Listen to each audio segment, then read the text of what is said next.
everybody to the second session of today's event.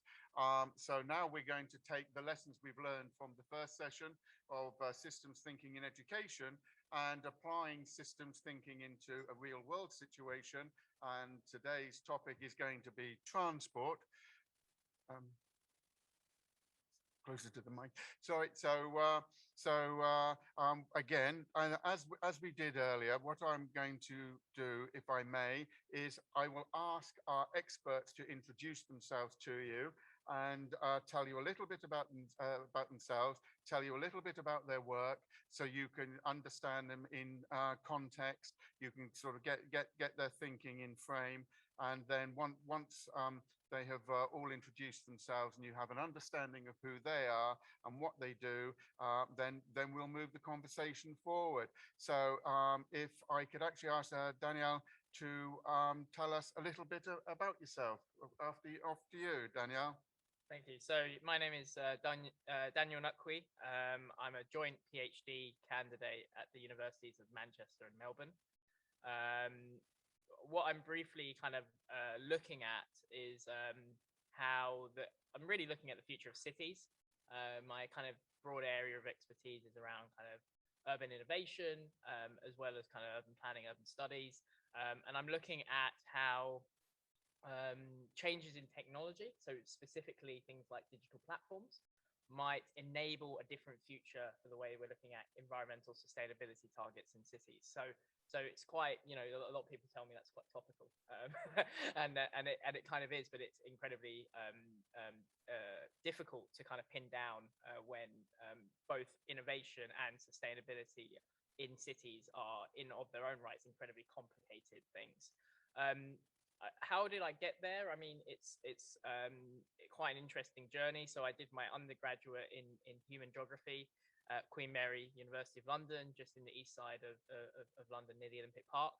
While I was there, I got kind of very interested in the concepts of smart cities. The basic kind of notion behind smart cities is a technological enablement of urban space, whether that be for increasing efficiency, legibility, or indeed sustainability. And I understood space and scale and place incredibly well as a geographer, but I couldn't quite reconcile that with the technology. And so I thought to myself, how can I go ahead and learn a little bit more about technology, or at least the social study of it? And I went on to UCL, University College London, and studied science and technology studies, which is essentially the social study of science and technology. So things like questioning kind of the place of knowledge, science, those sorts of things. Incredibly radical and left field compared to what I was doing in geography. But it helped me to understand that kind of policy angle behind science as well as technology. And then I kind of found the PhD. So it all kind of worked out quite fortuitously that I ended up in a field looking at urban innovation studies, having both a background in geography and STS. I'm also involved in the National Liberal Club through the Sustainability Forum, as well as Alexandra. And so these kind of issues are very, very much important to me. And my domain of expertise, I would say, is in transport. So going on to that, what did I kind of write in my essay and my kind of conversation starter?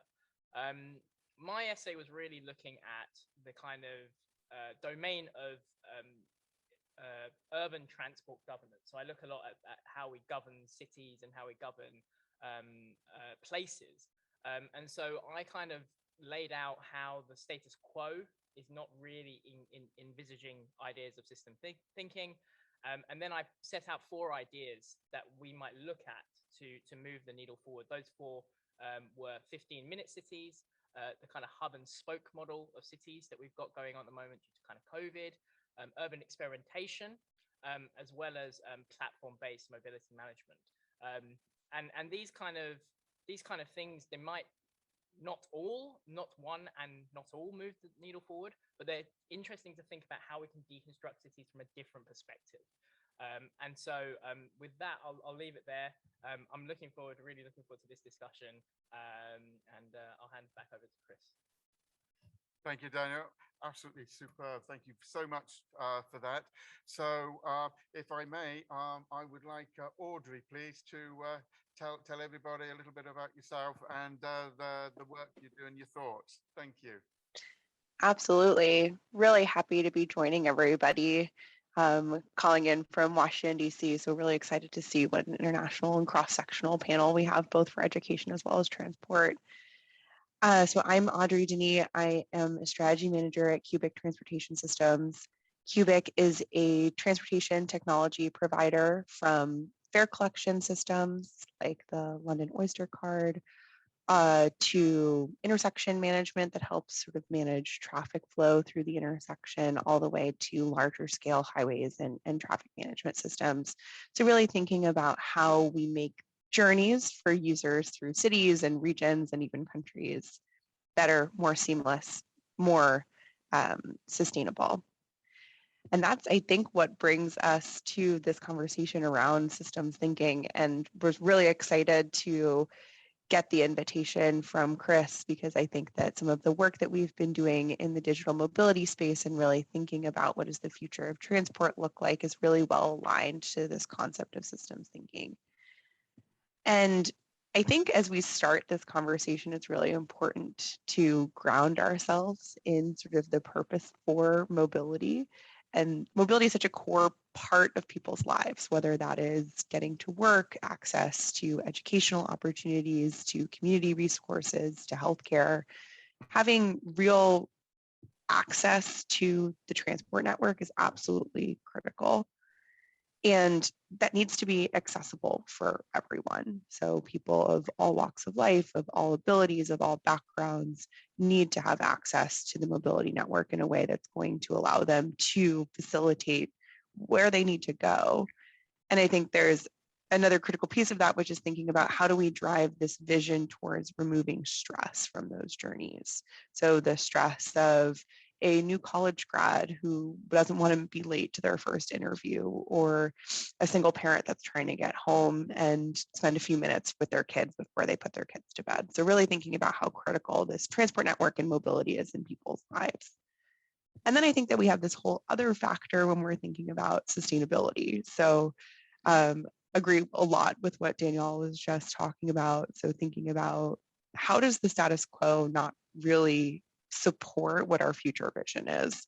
So I think that as we're coming off of COP26, looking at, so transportation is a key driver of emissions. So it accounts for approximately 24% of the world's emissions, and 45% of that comes from road passenger transport and 29.4% from road freight. So thinking about how we're really going to reach some of our emissions goals means that transport needs to be really central to that conversation.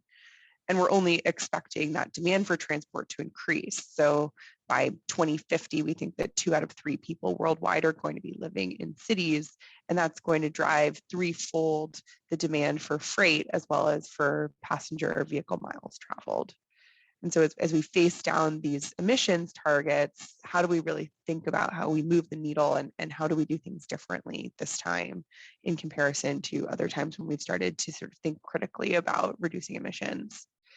And I think electrification is a really good start, but it's not a silver bullet. And that's where I think we come into this conversation around systems thinking, because I think one of the challenges that we're facing is that shared modes and reducing single occupancy vehicle trips is going to be completely necessary, and that requires individual behavioral change. And so I think that we start to think about where are there opportunities for systems thinking, for feedback through the network that allows us to rebalance demand in a way that's going to contribute to smoother journeys for passengers, as well as sort of the optimal outcome for the network. I think there's a lot of different approaches to this challenge. So whether that is mobility as a service or mobile experience, demand responsive transport, where agencies are starting to stand up more flexible routes that help to bring users into the traditional transit network. But I don't think any of those different evolutions work in a vacuum. What we need to really do is start to break down silos across the different stakeholders across the network, whether that's private or public, the road stakeholders and the transit stakeholders, and establish a common operating picture so that everybody can really understand what's going on in the network and rebalance effectively. And I think we also start to bring in tools of nudging and rewarding users for changing their behaviors in ways that are going to be both optimal for the way that the network runs, as well as encouraging sort of greener alternatives. Because at the end of the day, I think that getting users out of their private cars is really important, but the challenge is that shared modes can't just be the greenest option. They need to be the most efficient, the most cost effective, the most reliable. We've seen in the US that after the pandemic, people have come to value their cars 3 times more because of the reliability and the flexibility that they offer. And I think that that really demonstrates the challenge that we're up against, which is sort of needing to create a flexible and reliable transport network that can really effectively rival the private vehicle. And I think that means putting in place a system of systems that helps for route planning, for seamless payment across modes. It makes it easier to opt for those shared modes, as well as making sure that those trips are executed effectively. So thinking about how we can pull feedback from the network, either because of buildup of congestion or perhaps it's a poor air quality day, and start to filter some of those feedback mechanisms through the network in a way that's going to encourage users to change behaviors in ways that's ultimately going to help to reduce air quality challenges or reduce emissions, and really thinking about how we change behavior in the transport network in a way that's really going to count. So I'm really excited for this conversation. Thank you so much, Audrey. That was absolutely great. So Imad, if I might ask you please to introduce yourself and tell us about something about your work.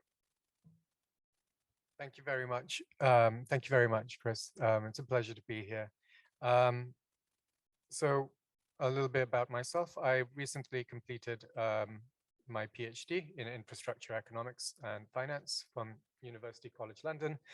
I took Zambia as my case study to investigate the nexus between climate change and energy. What's happening in Zambia is that in the last 6 years, they've experienced 3 severe drought El Nino events, and their almost complete dependence on hydropower is what what's resulted in power outages and in diesel backup generation and more emissions through that. So having finished my PhD, I've published the PhD as a book. It's called The Political Economy of Hydropower Dependent Nations, a case study of Zambia. And I'm continuing to do a postdoc at UCL. I'm also working with a nonprofit as an energy and climate advisor, working again in the African context. And something that you find working in the energy space in Africa is that there's a lot of call for let's add more renewables, let's add more hydropower, let's add more solar.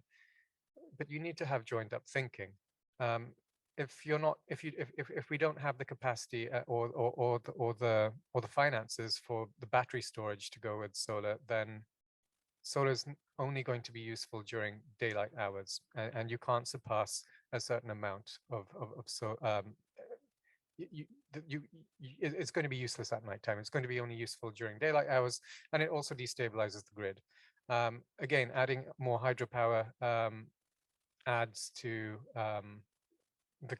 it detracts from the climate resilience of a power system if it's experiencing droughts.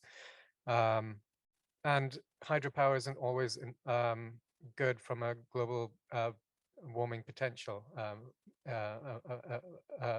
perspective either. When you have large surface area reservoirs where you've got certain types of soil underwater and hot temperatures, hydropower can sometimes be multiple times worse in terms of global warming impact than coal. Transport obviously comes into the equation for energy and energy systems when we're thinking about an abundance of renewable and diversified, so geothermal, hydropower, solar, wind, and dispatchable energy sources as and when needed. And so in the context of the work that I do, where there are low emissions intensity factors associated with the grid, that's where, for example, electric vehicles make sense.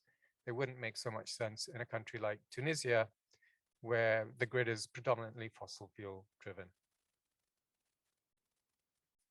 Thank you so much for that, Imad. So straight away, what we're getting is we're getting a flavor of transportation and the ability for humankind to still conduct mass movement, but do it in a way that's a lot kinder to both the biosphere and communities, and start helping to make communities more inclusive as well, because it's so easy for policymakers to be able to see a technology as some kind of silver bullet without understanding it could actually be making things a lot worse. And also, there are some times where, of course, we're not understanding the system and not understanding the feedback loops, how also members of our societies can be marginalized. And something that's already come up a lot, of course, is global warming potential.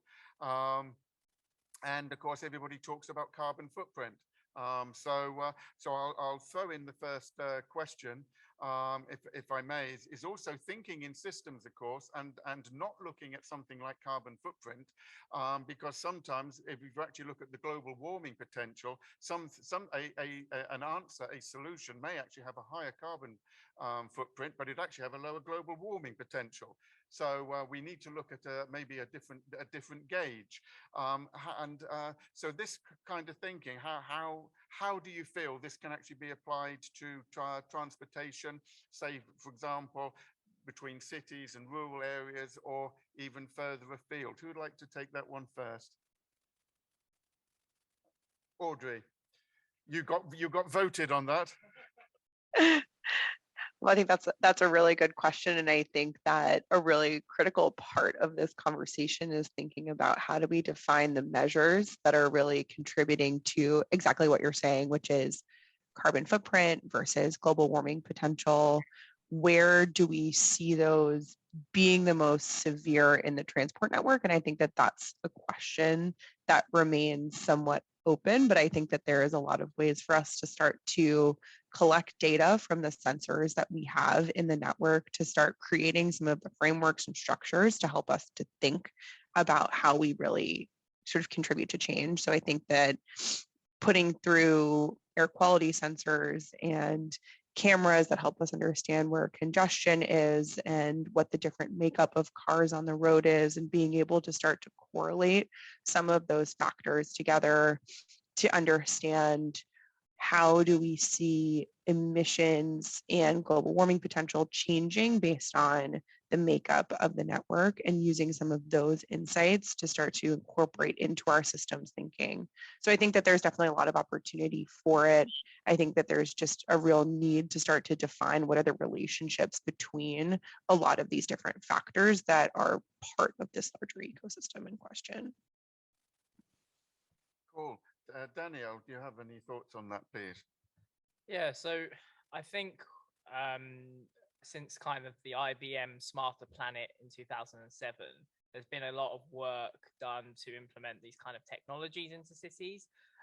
These kind of, as Audrey was talking about, air quality sensors and other types of technologies into local areas.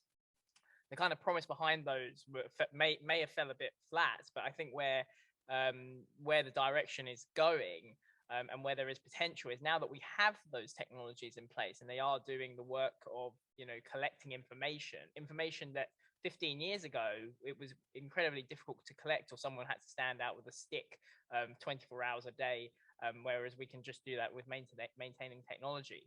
I think with that information now, we can start to create the benchmarks and the kind of requirements that we need. But I think that alone doesn't go far enough, because having that information doesn't actually tell us how do we actually make a difference, how do we start to go beyond that. And I think some of the work that's being done in kind of platforms, and Audrey might be able to speak a bit more to this through her work, but some of the work that's being done through platforms is essentially trying to aggregate or agglomerate these kinds of informations into a place which is contextual to the locality. So, for example, information about climate in London may be very different to how it is in Melbourne or in Manchester. And so having information that's contextual and having a platform that's based within that locality is incredibly important if we want to. So we can have global measures. I think global measures are useful. I think they help governments. But I think on a local scale, one of the disconnects we've really seen is, for example, the UN and the kind of politicizing of science and climate change in the 1990s did not translate to cities. Cities were the ones who had to do the doing, and the measures that they were looking at on a global scale just didn't disaggregate.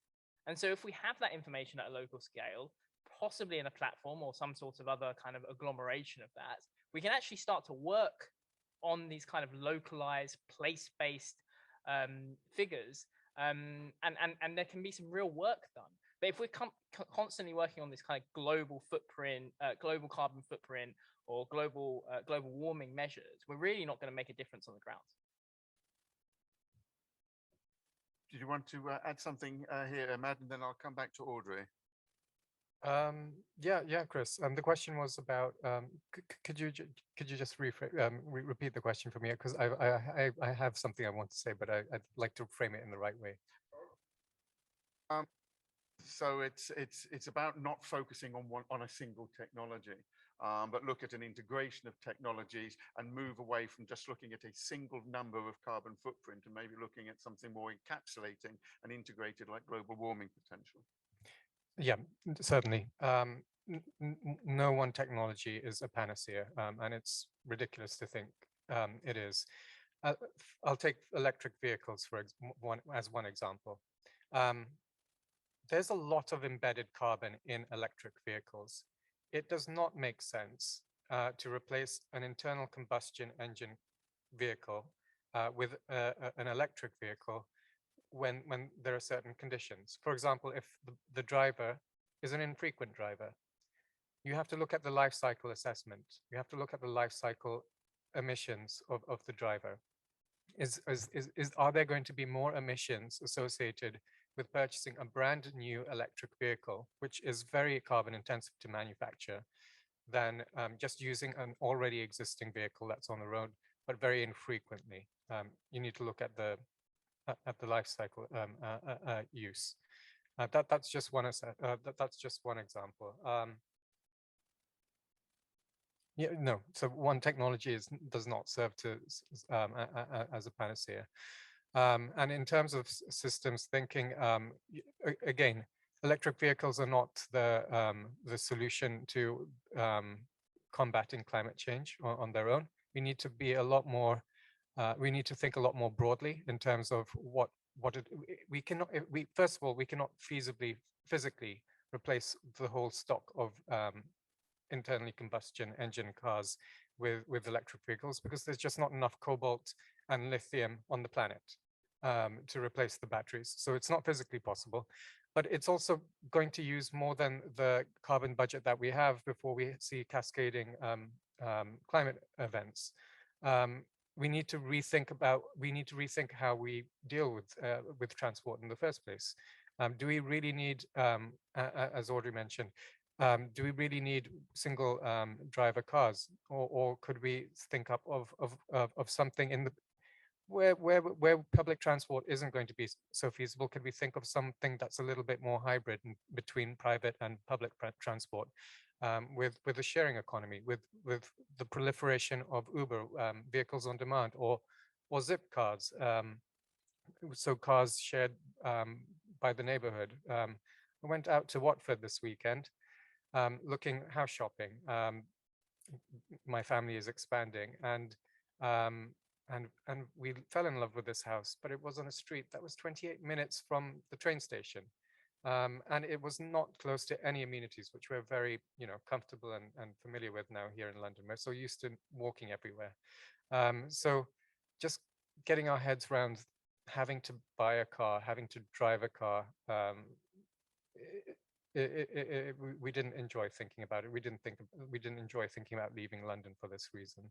So no, one technology is not the solution. We need to think in terms of systems and interconnectedness and life cycle assessments. You'd like to say something? I would. Okay. Briefly. I'm not an expert on transport by any means, but I do spend my days reading about carbon reduction strategies. And my biggest concern with transport technology in particular is twofold. Firstly, I don't think we're using systems thinking from the get-go. I think that we're investing a lot of money and a lot of time into developing the fastest, the shiniest, the biggest, the newest airplane, for example, and kind of pushing off the responsibility for the carbon emissions and just saying, well, scientists are working on biofuels and eventually we'll be able to integrate these, where I think we need to be kind of thinking in a holistic view from the beginning.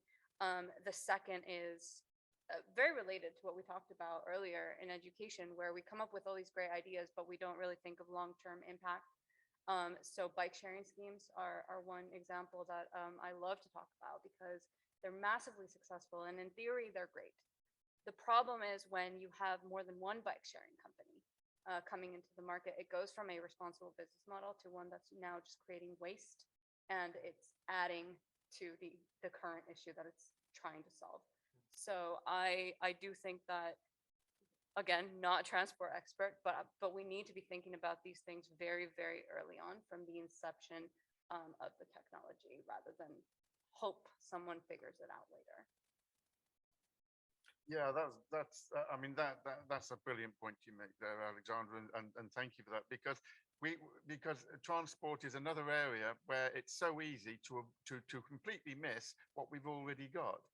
And use what we already have so much better. So by if we just go on thinking that electric vehicles is a panacea, then we're going to actually stop using an infrastructure we already have in place that could actually be utilized for other modes of transport.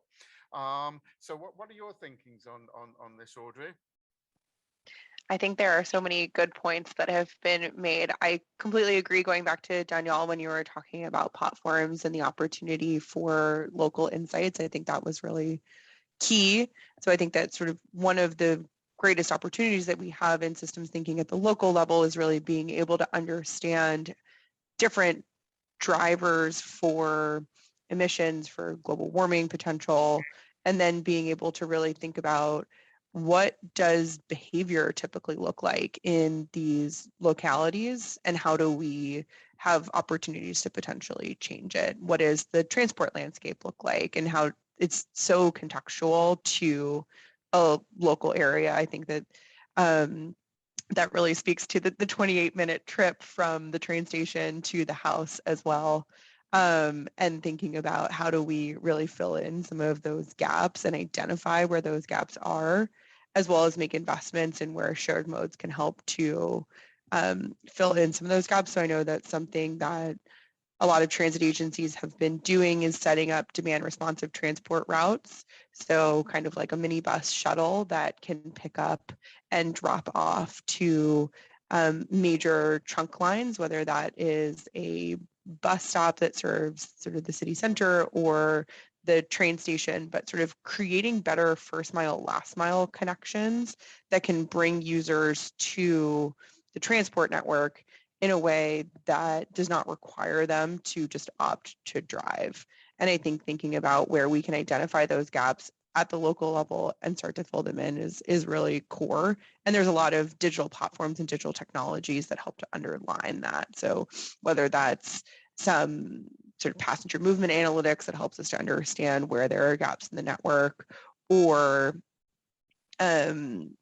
simulation tools to kind of understand how users are traveling through the network at different times, and then bringing in other factors like where do we see emissions being particularly significant, or when is weather a big impact either on air quality or on people's choices. So people maybe drive more when weather is poorer, but thinking about what are all of these different interdependencies and how do we better plan for it.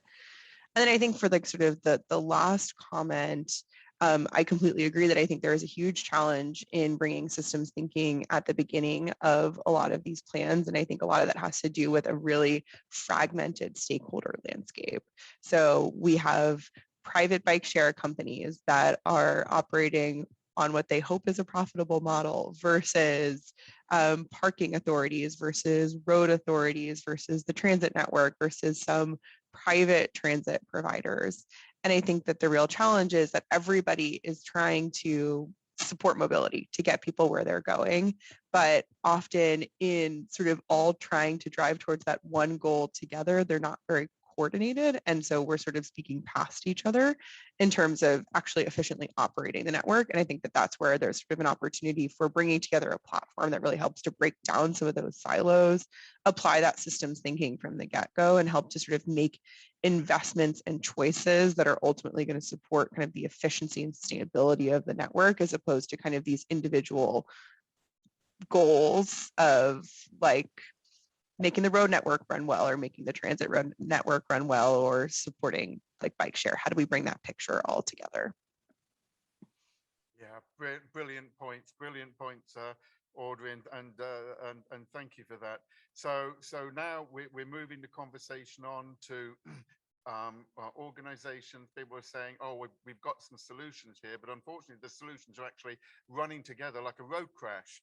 And without an environmental return on investment study, which would need to be sort of following the kind of holistic rules that a financial return on investment an investor would make, these kinds of impacts are going to be missed out. And Imad introducing his 28-minute journey makes me think, and Audrey echoing it, makes me think of 15-minute cities. So would you like to tell us something about 15-minute cities, Daniel? Sure. So the concept behind 15-minute cities kind of became very popular during COVID. The idea that lockdowns meant that only essential travel to the shops and for kind of a daily walk and even in some countries even more strict than that made us kind of realize this kind of problem that you had in Mars, seeing your kind of dream home and then realizing the train station is 28 minutes away. And the kind of conceptualization around this is that if we can create environments that are no more than a 10 to 15 minute walk or bike ride, so promote this, the 50-minute city concept is mostly around active travel and preventing the kind of use of a car. So if we can create environments that are self sufficient and almost self-consuming, so that you can go to the shops, you can also go to work within 10 to 15 minutes of your house. That's kind of the ideal. Now, these have kind of already been implemented. We've seen places like Barcelona with their kind of super blocks, a very kind of quite flashy name for it, but essentially it's trying to reduce road travel within a kind of demarcated area. And promoting green space within that. So they've kind of got parklets, as they call them, next to roads. And New York City's actually done similar sort of thing with kind of blocking off roads. And we saw this during COVID, just down the road in Oxford Street, in Carnaby, where they'd block off roads and they'd create outdoor seating areas and dining to prevent kind of cross-contamination. Now 15-minute cities are, I think they are very useful as an ideal, but I think in practice, they're quite difficult. I think there's a lot of challenges. One of them being that who's going to be funding these and who are they for? You know, if we're talking about systems thinking as a way to get towards being inclusive, 15-minute cities are actually a way to get more exclusive. You kind of get towards this kind of gated community sort of vibe. Which is fine. If we want to kind of promote models, Paris is kind of doing this at the moment. Melbourne, Singapore are doing these sorts of things. However, also going back onto the question about using the things we already have. So how can we repurpose environments? So the things like we saw in London with the kind of closing of streets and creating outdoor restaurant venues. We saw it also in Baltimore, not too far away from where Audrey's sitting, where they've actually had a competition called Design for Distancing. And so they've shut off certain areas of kind of public roads and made them into to venues for socializing in a socially distanced way. Well, if we take that forward, how can we apply that to the ideal of the 15-minute city? And the 15-minute city is also getting at things like food deserts. So the idea that you have to drive like 30 kilometers to get to a supermarket, and how that creates inequality between those who can drive and those who can't. And I think my point here is that if 15-minute cities can be applied without having to build more, because at the moment, the way that we're operating, we'd actually have to create a suburb to do this, and that's really defeating the point of what we're trying to achieve here. If we want, these kind of environments, how do we retrofit what we've already got? And I think the examples that we've seen over the pandemic has proven that we can actually do that. It's about political will, but it's also about this kind of demand and supply. And I talk about this a little bit in my essay, with the kind of hub and spoke model, and going a little bit back to Imad's point about Watford. Watford actually, quite interestingly enough, has started to become what they would consider a second-tier city. So this kind of feeder into London, commuter feeder. And yet you're still looking for a house in Watford, and it's still 28 minutes. So and this has been happening since the 1980s, since they kind of came up with Welwyn Garden City and the idea of garden cities. Watford kind of came into that mix in the 1990s, and they built overground links and those sorts of things. But they've built them predominantly into Watford central area. And so if you think about it, we're actually a really long way away from where we need to be, because if somewhere like Watford is supposed to be a second-tier city or trying to become one, and yet we're still finding instances where we can't reconcile what we need in our life versus what we kind of want or desire, then we're really not moving forward. We're kind of moving sideways. And so I think there's 15-minute cities as an ideal I think it's policy ambition, but I don't think it should be prescriptive. I think it should be applied locally in the context. Sorry, that's an incredibly long answer. Great answer. So what we could be looking at is maybe the potential for, say, something akin to micro distributed sort of grids or something like that. So you'd have more interconnectivity between sort of modes of transportation as well, and sort of distributive hubs. How do you think that would that sort of concept would work, Imad? Thanks for asking, Chris. I think that's exactly what we need, more interconnectedness between different modes of transport. It's quite funny that Gatwick and Heathrow are not connected. It's a very obvious solution to have them connected by a train station. It's quite funny that this new ambitious HS2 with the benefits I don't really understand, why it's not connected to HS1. Why you have to get off at one train station, travel to another train station independently from the continent or wherever you're coming, and then go to the north. It's puzzling to me why the north is not connected to the major airports by train. I mean, we could be if we're interested in decarbonizing, we could be saving a lot of emissions in car journeys down to the airports in the south. So interconnectedness is absolutely important, and we can't neglect. So I think we're thinking very globally between north-south, but even north-north, it's not interconnected. People's daily lives suffer, and it's not always big shiny solutions you need. It's quite often just very obvious little amendments, like more carriages on the train, more frequent train rides, so that people don't have to wait 2 hours to get on a train from Gateshead to Newcastle. So I think governments are in the business of publicizing big projects with big capex, with uncertain net present values. We should be going for the small projects, quick wins, obvious returns, obvious high net present values, and then going to the less certain returns projects. And it does depend on interconnectedness. Systems are not standalone. Absolutely. So what we're doing is we're moving from shiny faster to reliable and capacity. From your experience, Audrey, how does that fit in?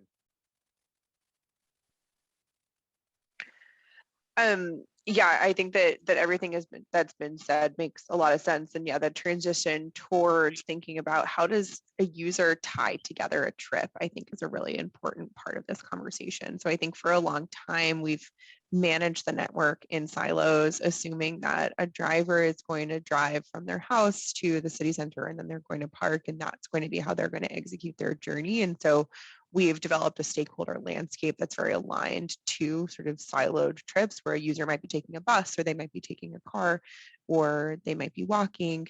And I think what we really need to think about is how do we transition towards really conceptualizing a multimodal journey? Because I think that that's what we're talking about, is how can you develop a for example, like a demand responsive transport route that might pick up at the house that you would potentially look at, and bring you to that train station, and then you would switch from the demand responsive transport route to the train station, and then maybe you would walk to your final destination, and creating kind of the tools that help users to really execute and tie together those journeys. So journey planning tools that helps to identify, okay, there is this route that can get me to the train station, and then the train leaves at this time, so I need to sort of go at a certain time. And I think that is a huge amount of systems thinking, where we're bringing together all of the different systems in the network, but also all of the data that comes from those systems. What is the location of that bus stop, so that a user knows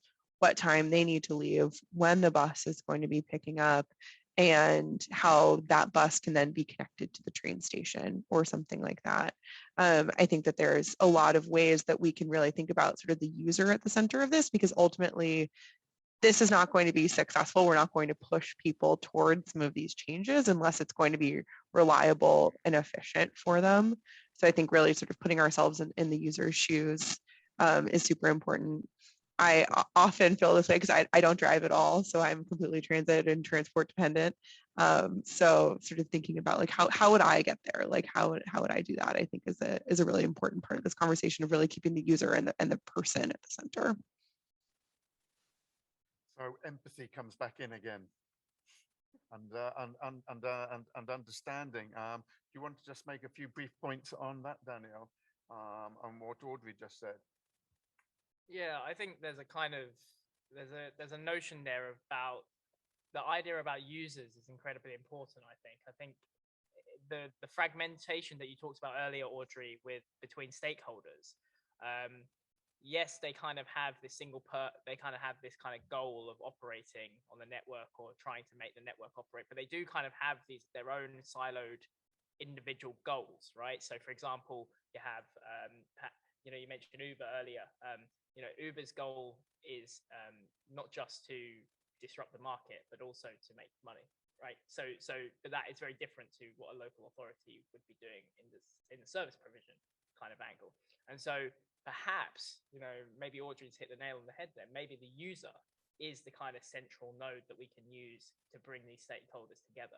So instead of thinking about just profit or just the environment or just service provision, maybe it's what the user can get out of it. And I think Network Rail and National Rail in the UK have kind of very much put that at the center of how they're, the customer experience.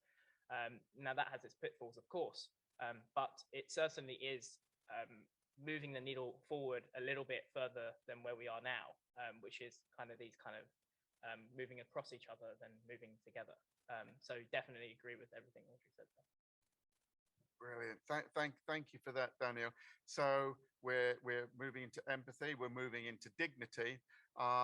We're talking about user experience, but also, of course, we also have the empathy and experience of the people who work within the transportation companies and the companies that are trying to put forward these solutions that they say are going to be absolutely the next best thing for creating these solutions. So we're back to also the management and how decisions are made. Would you like to talk to us about that, Alexandra? Yeah, my favorite topic. So One of the big issues that I think a lot of people, and Shan actually brought this up, is the idea that management and innovation has to be top down. And we see this a lot in transport development because we are not, we're not using empathy, and we're talking about things like efficiency, but we are also forgetting key elements like human dignity. So if we think of the transport system in Japan or in China, for example, extremely efficient.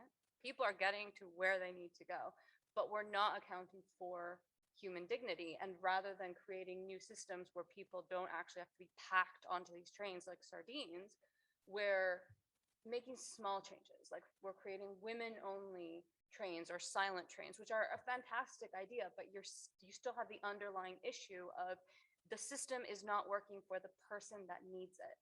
Because the top, they're not the people that are using public transport. They are not the people that need the bus systems to be designed for them.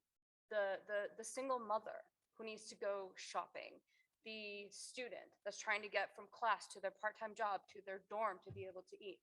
These are the people we need to be thinking about. They're also not the people that are actually in the room. So I think that in order to run these companies, we need to run these designs, we do need to have an integrated approach, and we need to think about all of the stakeholder groups, not just the ones that are, putting money into the innovation.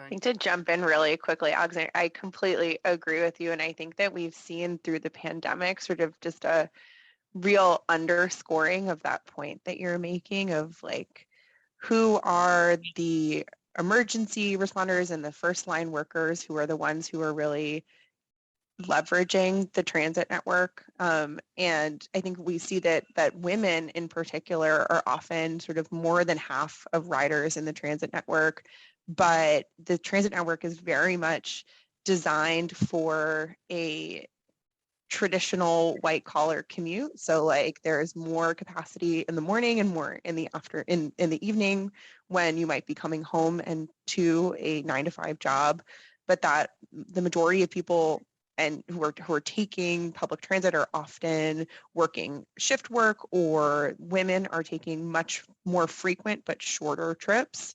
And so really thinking about how do we take those patterns into account, take that empathy and that dignity that you were talking about, and sort of think about how we redesign the network that way, because I think assuming that everybody is working a 9-to-5 is just not creating a network that is responsive to its users.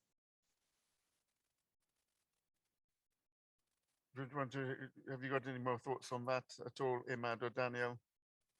No? Okay.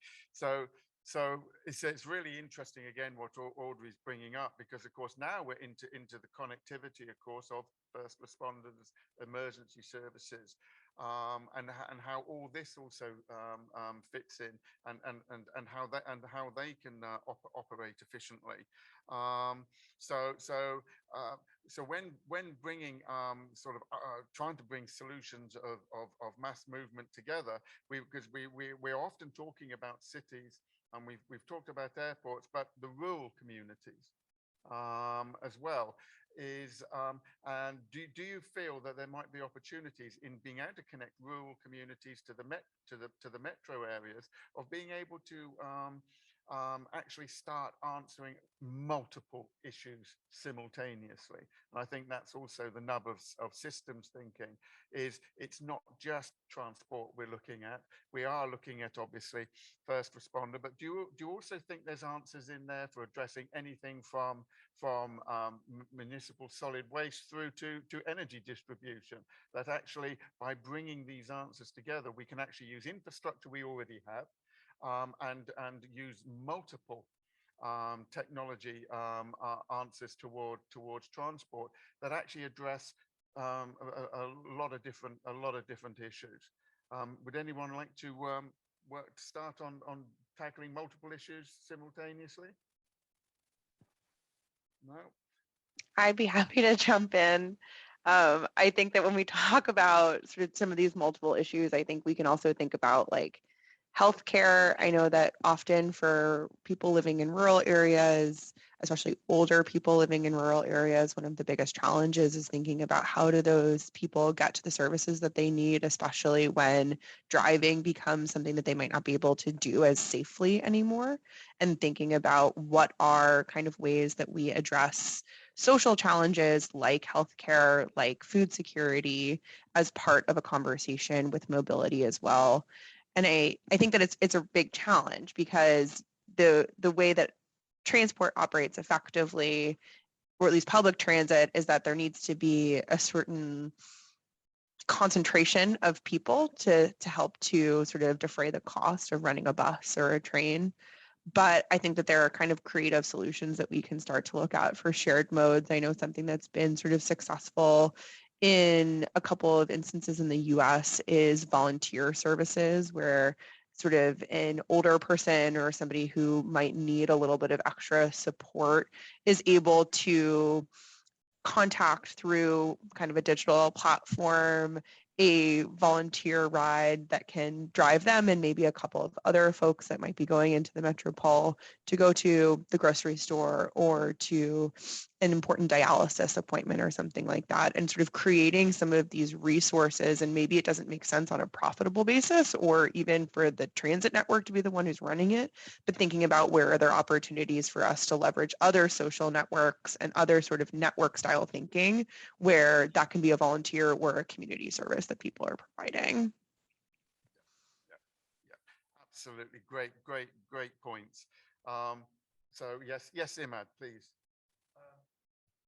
I know that Alexandra quite rightfully warned us against depending on innovation that hasn't yet taken place to decarbonize, because it does, it does invoke a moral hazard. People do need to change their consumption behaviors now and not take those flights from London to Glasgow for COP. And we do need to change the system where train tickets are so much more expensive than airplane tickets. But this is one area that I think we have something to look forward from technological innovation.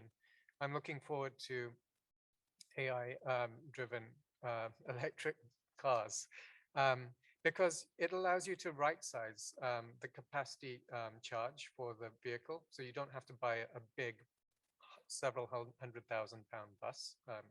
You can have you can downsize the cost to a vehicle. It can be called upon on demand. The cost of the battery, because that is about half the cost of the vehicle, can be ring fenced on a pay-as-you-go basis like petrol is.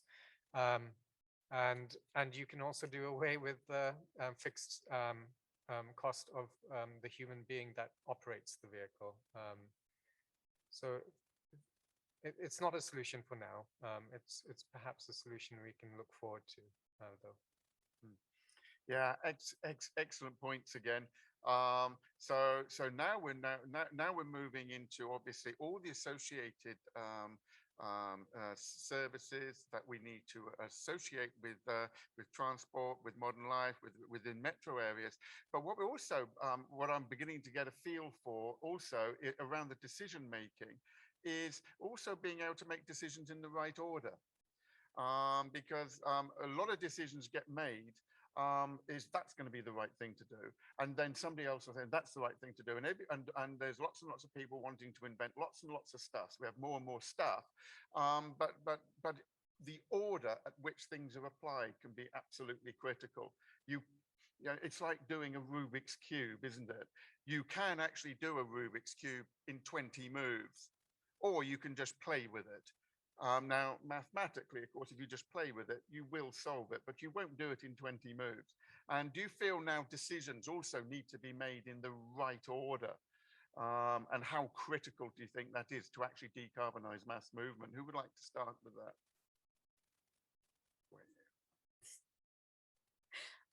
So when I think of decisions, I think of strategy. And when I talk, to my clients or to my students about strategy, there's specific orders. And the most important starting point is where are we and where do we want to be, and then figuring out how we're going to get there. And I would actually like to answer this with a practical example of a program that is running in Mexico right now. So one of my favorite new social programs is called Dr. Train, and it's actually a medical train. And it goes to these rural communities and it takes this technology and things like OBGYN services, or you can get an x-ray, which was not previously accessible at all. And the way that they did this is they used a pre-existing infrastructure. So one of our past presidents, who is extremely controversial because he was very autocratic and he decided to stay in office for way too long, also built an incredible train system in the entire country. The problem is, trains fell out of use, everyone started using their vehicles, and we just had this incredible infrastructure throughout all of Mexico.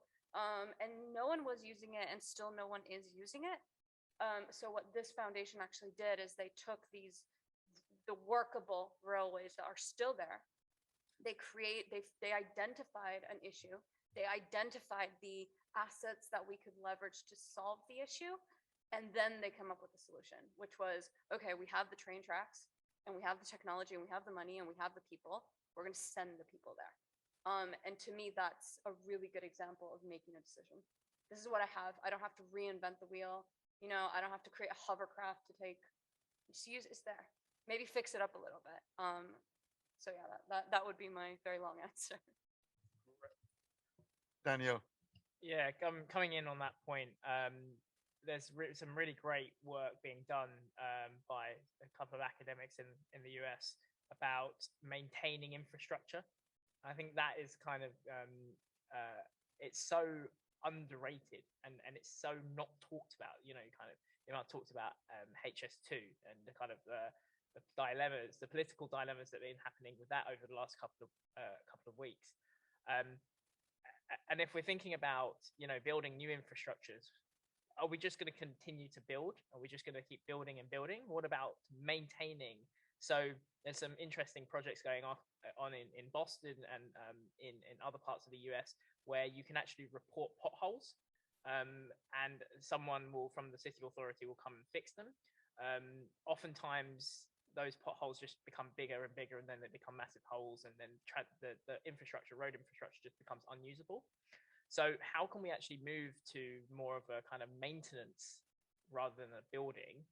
That's just to say to your point. And then to answer your question, Chris, a really concrete example that kind of gets right to the heart of it is town planners still use this idea of 100-year plans. Now, a 100-year plan from 10 years ago would not include electric vehicle charging points. But all we're talking about nowadays is electric vehicles and infrastructures, and why there's not going to be enough infrastructure to support kind of the sustainable mode of electric vehicles. But how can we, if we're not long-term planning for, and coming back to the kind of previous panel about imagination, if we're not being imaginative and creative about the future, how do we expect to kind of get there? And so I think making decisions for the long term, using foresight technologies, using foresight methods is incredibly important, because electric vehicles were on the radar 10 years ago. They've just become a lot bigger than perhaps the town planners thought. And so we need to be a lot more creative with the methodologies we're using, and making those decisions in the right order, not just for now, but also for the future. Thanks, Chris. I think it's a good question as well. And I think Alexandra is completely right. You need to have a strategy. The strategy begins by asking the right questions. What problem are we trying to solve? And what do we already have at our disposal to solve that problem? And that's just something that I have seen completely lacking in HS2. It seems to be a supply driven project. We were trying to start out by having trains that went at 400 kilometers per hour. I don't know why, for what purpose. And we were trying to save people a 10-20 minute journey time between Birmingham and London. Again, I don't know what the purpose of that is and what the intended benefit is.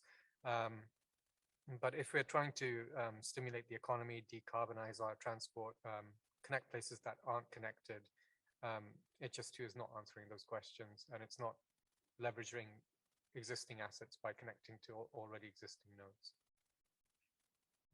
So decision making, well, we'll just sort of wrap this up because I think we obviously have somebody who wants to ask a question. So what we're looking at is we're looking at decision making, making decisions in the right order, but also possibly moving away from process focused to outcome focused. Because it seems to me that what we're getting from this discussion is the outcome, the purpose, the why, the to what end seems to get completely lost in let's create some more processes. Yeah. And just one final point that I think is key, we need to integrate feedback loops constantly and throughout the system, because as Daniel said, if we're only creating 100-year plans and we're not having these feedback loops, we're never going to put electric vehicles into our next plan. I think that's where it also becomes critical to bring that user to the center. I think to a point that Danielle was making around how does the user sort of really connect all of these different systems, and how does the user serve as kind of that node? I think really understanding what is the end user's dynamic, how are people going to use the network, what is this going to solve for them in terms of a gap, can be a really good way for us to sort of remain grounded in whether these are good investment decisions. And I think that that's where platforms also offer a lot of opportunities in the ability to sort of gather insights into how users leverage the network, where there might be gaps, identify sort of the best areas for strategic investment, and then also provide some tools to start to simulate and think through what is really going to be the usage of that. Because I completely agree. I think that sort of this idea that we just make investments and hope that users change is not really going to work. I think we see that in like increased capacity on highways as an example, where we think we're going to solve bottlenecks by increasing highways to have 10% more capacity, but what we end up seeing is induced demand. So where you have 10% increase in capacity, you just have 10% increase in demand, and you're right at the same sort of blockage levels that you were at billions of dollars before you built that road extension. And so how do we really think about how we get more out of our infrastructure and leverage sort of tools and digital systems and platforms in order to be able to do that, as opposed to just thinking about how do we increase? Thank you, Audrey. Yes, absolute excellent points again. We have a question coming through. This is a comment that I've kind of baked into a question. So this is from Henry Rees that lives in France. And he says the public transport on the continent are far from perfect, but he can travel around EU, Europe quite well, Paris, Berlin, Brussels, etc., and into provincial town. So how does the UK, like what are the gaps in the UK system, and how does that differ so wildly from the rest of Europe, and what can we learn from each other, basically? Yeah, continental Europe is amazing to travel in. It's by rail, let's put it that way. You know, you can travel around, like the comment said, you can travel around very easily and for very cheap. You know, it's kind of polar opposites here.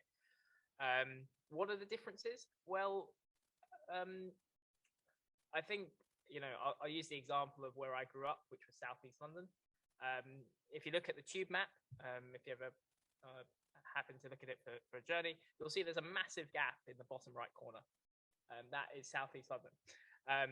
And even being part of London, I felt disconnected from the urban core because I had to take quite archaic modes of transport to get to the connections that were already existing on the transport network. And these are historic things. It's got something to do with the geology beneath the surface of Southeast London, but it's also got to do with where people were distributed around the time of when the docklands were quite heavily used for work. A lot of the workers lived in the southeast, and the vast majority of the rich lived in the north and the west. And so if you look at the transport map, the north and the west is where all the transport exists. So it's got something to do with transport inequality. And Imad brought up the points about even connecting up the north between Newcastle and Gateshead, between Manchester and Leeds, between, you know, there's a lot of regional inequality, and then there's a lot of within those regions inequality there as well. I don't know the answer to the question about, how we can learn lessons by, yes, we can learn lessons from Europe, of course. But I think it really starts at home. And Ahmad, I think you hit the point right on the head. What's the point? What are we trying to achieve here? Cutting 10 to 20 minutes off of the journey from London to Birmingham for however many billions of pounds it was costing could very easily be put into a project that either connects up Heathrow and Gatwick or connects up Manchester to Leeds, create the northern powerhouse that the marketing is so eager to talk about. Why don't we actually do that? I think it's really important. But yeah, as for Europe, just get over to Europe and use their network. Imad. Hearing Danielle's response about the gap in the southeast of London, and thinking to our questioner from Europe, I think I'd also like to mention how there is a bit of a gap. We have one really big city here in the UK. It's the cultural capital. It's the financial capital. It's the political capital, and maybe not always the industrial. It's not the industrial capital, but it's the capital in so many different ways. Literary capital. So a lot is going on in the city, and it's not always easy to get down here from other parts of the country as well. I used to live in South Lincolnshire. I grew up there, and when I was thinking of coming down to interview in London, this is the price that was there 14 years ago. The price was £72 to travel to get to an interview at 9 a.m. in London. So there's something horribly going wrong in our marketplace to outprice people traveling from the north to London, but also from the north to the north. When I was trying to book tickets from Peterborough to Wakefield to see family up in Yorkshire, again, the costs were prohibitively expensive. We ate those costs, but it just unnecessarily hinders the amount of transport that takes place. And I know that there are some schemes that I see. Sorry, this is your right, Chris. I'll hand it back. You wanted.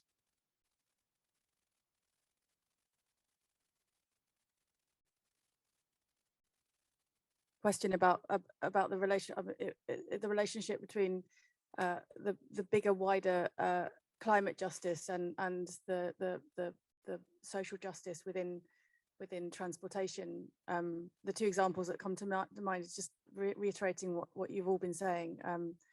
One is that yesterday I went to an art piece about the area of Minnesota where George Floyd was killed, and the preceding social difficulties in that area was to do with a massive dual carriageway which was built straight through a neighborhood of African American people, and then just the huge inequalities in the pricing structures of our railway lines in the UK are